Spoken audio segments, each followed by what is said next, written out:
વાતો રે પણ વચને વર્યા વિશ્વથી ન્યારા પૂજા થઈને દેવો રામ કૃષ્ણ દેવા ઝલકી રહ્યા પુરાણમાં દાખલો લેવો આવા જે વચને વર્યા છે એવા સંત મહાપુરુષોને અહીંયા વધારેલ સર્વત્ર સ્નેહીજનોને સર્વત્ર ને મારા દાસના જય ગુરુ. પ્રથમ ભક્તિનું પગથિયું વેદ વ્યાસ થી ગુરુ પૂર્ણિમાનો મહિમા ચાલ્યો આવે. ગુરુ પૂર્ણિમાનો મહિમા એવો છે કે જેને ગુરુ ચરણે રામ કૃષ્ણ ને આદિ ગુરુ ભાવે બધું મૂકી ગુરુ ચરણમાં જાવે. ગુરુ વિના તને કોણ છોડાવે? આ જીવ જેમ જેમ ઉદ્યમ કરે છૂટવાનો તેમ તેમ બમણો બંધાય. આપ બળે છૂટે નહીં છોડાવે સદગુરુ રાય. જેના જીવનની અંદર પ્રથમ તો ગુરુ નથી એનું જીવન અધૂરું છે. ખાય પીએ ઊંઘ આવે તો ઊંઘે ને મોત આવે તો મરી જાય. આવું તો જનાવરે જીવન જીવે. પણ આપણે પોચ ઇન્દ્રિય નું જ્ઞાન છે અને જો આપણું પોતાનું ભોન ભૂલી જશે કે આપણે શું કરવા માટે આયા હતા. સંત મહાપુરુષોએ કીધું કે દયા ધર્મ કા મૂળ અને પાપ મૂળ અભિમાન. જગ જગ તુલસી કહે જ્યાં સુધી દેહમાં હોય પ્રાણ ત્યાં સુધી દયા ન છોડીએ. અગલે પગલે જુઠ્ઠું બોલવું તો મહાન પાપ છે. જૂઠ સમાન કોઈ પાપ નથી. જે સંત મહાપુરુષોએ કીધું કે સત્ય ને વર્યાવો તો થોડું બોલો પણ સત્ય બોલો. સત્યવાદીઓના ઇતિહાસ દોરાઈ જાય. જે બોલ્યા એમનો હાલ પુરાવો મળે છે. અને અહીંયા નિરોધ મહારાજે એવી ભક્તિ બતાવી દે કે સચોટ વર્તમાન ઉપર આવી દો અને નિરોધ ના વર્તમાને રહી અને પરિપૂર્ણ તમે કોણ છો ને એની પારખ કરો.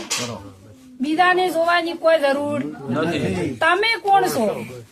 આ પોચ તત્વના પૂતળાની અંદર કીધું છે કે જીવ ઈશ્વર માયાના ભેદથી ભૂલ્યો પોતાનું ભોન.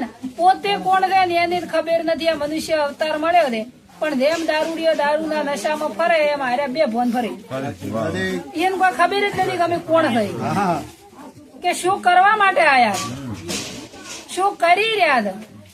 આ અંત સમય કીધું કે ચીઠી ફાટશે, અંતની વેળા થશે દાવાની. લોકો પોક મુકતા આવશે, કઢી ખીચડી ખાશે તને ચમચી પોણી નથી પાવાની. સવારથની દુનિયા તો હાડખા લઈને હાલતી થવાની.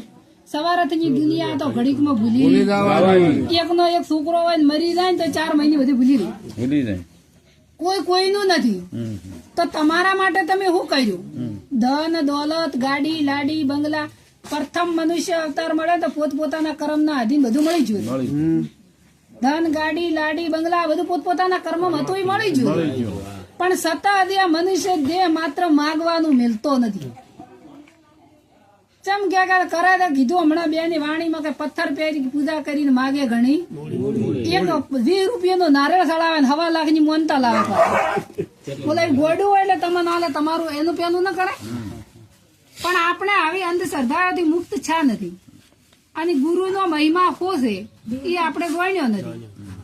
જ્યાં સુધી ગુરુના ચરણમાં ન દો ત્યાં સુધી તમને તમારી પારખ ન પડે. આખા વિશ્વને ઓળખો પણ તમે કોણ છો ને એની પારખ ન પડે. અંદર આપણે આપણને ઓળખતા હોય બીજાનું ઓળખો.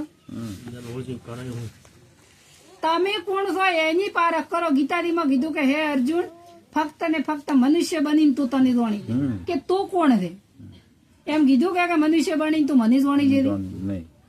શું કે આ સંત મહાપુરુષો એવું કીધું કે સતી તોરણ બોલી કે પાપ તારું પ્રકાશ જાડેજા ધર્મ તારો. એમ કીધું કે મારો ધર્મ અભાજે કે તમારો ધર્મ શું છે? મનુષ્ય માત્ર મળ્યો રે આપણે 9 મહિના સુધી માના ગર્ભવાસમાં ઊંધા મસ્તક એ કોરી નરક ની ખોઈ નથી. અને એ બંધન માંથી છૂટ્યા અને ઓય આઈને બંધન માં બેઠા. મૂળ તો બંધન નું બંધન કે બંધન. અને આ બંધન માંથી છૂટવું હોય ને તો સદગુરુ સિવાય કોઈ ના છોડાય. કોઈ કીધું કે મોટામાં મોટો ભય એનો જન્મ ને મરવું. અને સંત મહાપુરુષે કીધું કે જન્મ મરણ નો ત્રાસ છે ભારે છૂટી શકે મનુષ્ય ભૂલ્યો દવાર 84 માં આવે. ગુરુ વિના તને કોણ છોડાવે? જો આ મનુષ્ય અવતાર ભૂલી જા તો વારંવાર ફેર હાથ આવવાનો. આ અવતારમાં ભજન થઈ શકે. કોઈ ઢોરન કીધું કે તમે ભજન કરો, કોઈ કૂતરન કીધું કે તમે ભજન કરો. અને એ અંદર કોઈ નડે છે? ઢોરને કે કૂતરન કોઈ દાડો હોબ્યો કે ભૂવે દોડા એ બોજાય એવું અંદર આપણે ચમ બોધેલી આપણે જ નડે છે. આપે નડે છે એટલે ધીરે આપણને નડે. નકર ચમ એ નહીં નડતું. પણ આપણને ખબર નથી કે આપણે શું કરી રહ્યા છે. અને કોઈ કીધું કે રાધા હોય કે રંગ હોય પણ કરમ કોઈ છોડવાનું અને કરમ સિવાય કોઈ નડવાનું ખોટું કરો એ આપણને ખબર નથી અને ખોટું કરી ભોગવવું ના પડે સત્તા જોઈ ના સત્તા તો ખોટું કરો તો એનું કર્મ છોડે અને છતાં આપણે જેટલી બધી બાઉદી કરે કે અમે તો મન ખાવતા નો અવતાર આવે એટલે અમારા જેવું તો કોઈ છે જ પણ આ નોણી ગોમ આપણે નતા તોય હતું આપણે સતોય છે અને આપણે નેવતોય હશે આગળના જેટલા ડુહાઓમાંથી જતા રહ્યા તો રોમ કૃષ્ણ હાલ્યા તો આ સંસાર તો હાલી અને આપણે કે અમે નવા તમારા ઘરમાં તો જેટલો ગોટાળો વળે આપણે નવા તો આ તો હેડી જ જાય આપણે દાવો બોજો છે જેના છોકરા મેલી માવતર મરી રહી મોટું નથી થતા પણ આપણે જેવો દાવો દે કે અમે તો નવા તમારા ઘરમાં અમે વગર પોલડું ના આવે પણ આવા દાવા કોણ છોડાવે તારી સંતોના ચરણે દો ને તારી તમે નથી તો આ તો જીવન ચાલ્યું આવવાનું છે અને મનુષ્ય અવતાર મળ્યો છે એટલે જોણી લો અને ફરી વાર હાથ આવવાનો નથી પરમાત્મા તો એવો છે કે નિરંજન નિરાકાર ઈ આકારમાં આવે એવો ખાટે ખાટે અખાટ છે આકારે આકારે નિરાકાર પણ એ નિરાકાર છે એવી રીતના ભગવાન ને ગોતવા માટે કોઈ ગંગાજી જા કોઈ કાશી જા કોઈ કેદાર જા હળીએ સડ્યા પણ ભગવાન નક્કી થતો અંદર કોઈ ભગવાન ખોવરા એવો છે ભગવાન ખોવરા એવો નથી અને ઓયન અજ્ઞાની પણ જડા એવો નથી જડે કરી ત્યાંની દડ્યો મીરાબાઈ દડ્યો નરસિંહ મહેતા દડ્યો જલારામ ને દડ્યો જેને તેને લડ્યા એના ઇતિહાસ ગુરુચરણી ગયા દડ્યો રામકૃષ્ણ ગુરુચરણી જતા તો એ નક્કી છું કે કોઈથી રણુદા બધીને 200 ફૂટ જાવું છે ધરા લઈને પણ કોઈ રોમાપીરી કર્યું એવું કરવું છે રોમાપીર ગુરુચરણી જતા નીચિયા ધર્મ અપનાવ્યો અને પાછું કીધું કે નીચિયા ધર્મ તો આદુ નો મેળો પાખંડી પંથડા તો અબરે હુआ ઈ રોમાપીરી ધર્મ અપનાવ્યો તો નીચ ધર્મ કે તો પોતાનો ધર્મ આપણે પોતાનો ધર્મ હું ગણતા નથી અને ઓઈથી ઠેઠ 200 કિલોમીટર સુધી ઠેઠ રણોદા આવું છે ધરા લઈને લોબુ થવું છે એ જ્યાંથી હું કોઈ રોમાપીર મળે એવા ને આવા હવામાનમાં દૂધો તો કેટલું નુકસાન કારણ બને છે પણ માત્ર જાગૃત થઈ અને રોમાપીરે દાવાની જરૂર નથી તમે પોતે તો રોમાપીર બની ગયો સંતે કીધું કે પશુ કી પનિયા બને નરકા ના હોય કોઈ નર તો એસી કરણી કરે તો નરમાંથી નારાયણ નારાયણ થવરાય પોતે ભગવાન થવરાય પણ એવી કરણી કરો તો પણ આ હોય ને આવી કરણી નથી કરવી અને દૂઠું દૂઠું ખાલી અગરબત્તી જીવા કરી ફોલાય બધું જેવો રોધે માગવું રે કે ઈ અમને આને કોઈ પડ્યો એટલે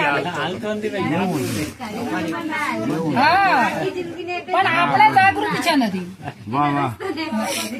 પણ જયારે સંતના ચરણે દો તો તમને આવી જાગૃતતા આવે અને આવી અજ્ઞાનતાની ઊંઘ ઉડી જાય કોઈને કોઈ એવું કહેતું હોય તો આ એક ખાલી કુદરતી પવન વાયુ એક જ છે ને બધું આખો વિશ્વ પ્રાણ તત્વના આધારે જીવે આ જે પ્રાણ તત્વ ચાલી રહ્યો છે એ એક જ સાચું તત્વ છે અને આ પ્રાણ તત્વ તો નીકળી જાય તો કોઈની અંદર માતા ધૂણવા આવે ના આવે ચમ બીજી માતા મેં ધૂણવા આવતી હોય ધીરે ધીરે તત્વ મેં ઉભું ન કરી નાખે ઈ તો દીવતી છે ને ઓલો મરી ગયો પણ માતા દીવતી નથી તો ચમ એને હલાવતી નથી વણા અંદર પે તો પછી એમાં ન પે પણ આવી અજ્ઞાનતા છે અને આપણે મોની લીધી છે પોતે ધૂણે માતા પછી તમે લાવી અને બ્રાહ્મણ અને પ્રાણ પ્રતિષ્ઠા કરાવો જો એ બ્રાહ્મણ એની મૂર્તિની અંદર પ્રાણ પૂરતો હોય તો એ પથ્થરની મૂર્તિ આ શરીર માંથી આ પ્રાણ તત્વ વહી જાય પથ્થર જ છે કે તો આની અંદર પ્રાણ પૂરી ન કે પૂરી કે કોઈ તો હગાવાળું હોય તો કોઈ મરવા છે પણ આવી કોઈની તાકાત નથી પણ આ પાખંડ ઉભું કરી અને આ ભ્રતિઓમાં ભૂલા પાડી અને આવા જિજ્ઞાસુ જીવોને બચારાને ફસાઈ નો છે કેમ કે હોય તો ખબર નથી ખબર તો વધડો તો કરે ભીટકાય કે પણ જેની ગુરુના ચરણે જાતો આ કુટુંબને આ પરિવારને તો લાખો વાર ધન્યવાદ આલું છું કારણ કે મારા ભક્તિનો સહારો બની અને મને તરવાનું નાવ મળ્યું પ્રથમ પહેલા તો ભક્તિ મારા ધનાવાળા ભક્ત મંડળને વંદન કરું છું અને મારા માતા પિતાને કોટી વાર વંદન કરું છું કે એમને મને મનુષ્યનો અવતાર આપ્યો આ અવસર મને મળ્યો અને એ કારણથી આવા સંતોનો મને સહારો મળ્યો કીધું કે ભાઈ સાધુ પુરુષનો સંગ ભાઈ મને ભાગે મળ્યો ને મારા કર્મે દડ્યો એવો ઉડી લાજો મને રંગ આવા સાધુ પુરુષનો સંગ ભાઈ મને કોક ભાગ્ય મળ્યો મારા મા બાપે મને જન્મ આપ્યો હતો પણ એવા મારા ભાગ્યના લલાટ એવા સંત મહાપુરુષોનો સંગ લખાયેલો હતો એટલે આવા સંતોનો સંગ છો છે અને આ સંતોના સંગથી એવા આ નોણી ગોમમાં આવતો એવો કુટુંબ પરિવાર પણ મળ્યો છે કે મારું આ નાવડું પાર ઉતરે. બહુ સાગર કરી ભક્તિ કરવી એ કેવું ને કરવું કઠિન છે, કઠિન છે. પણ એવો પરિવાર મળ્યો છે, એવો કુટુંબ પણ મળ્યું છે કે કુટુંબે મને સાથ આલ્યો છે. કાકા. કુટુંબે મારા સાથ સહારા વગર ઓથ વગર વેલો સડતો એમ આ પરિવારેના કુટુંબે આ નોણી ગોમને એવો સાથ આલ્યો છે કે મારી ભક્તિ પરિપૂર્ણ થાય. એવા હું સંતો પાસે આશીર્વાદ માંગુ છું. આ મારું નાવડું ભવસાગરની પાર ઉતરે. સદગુરુ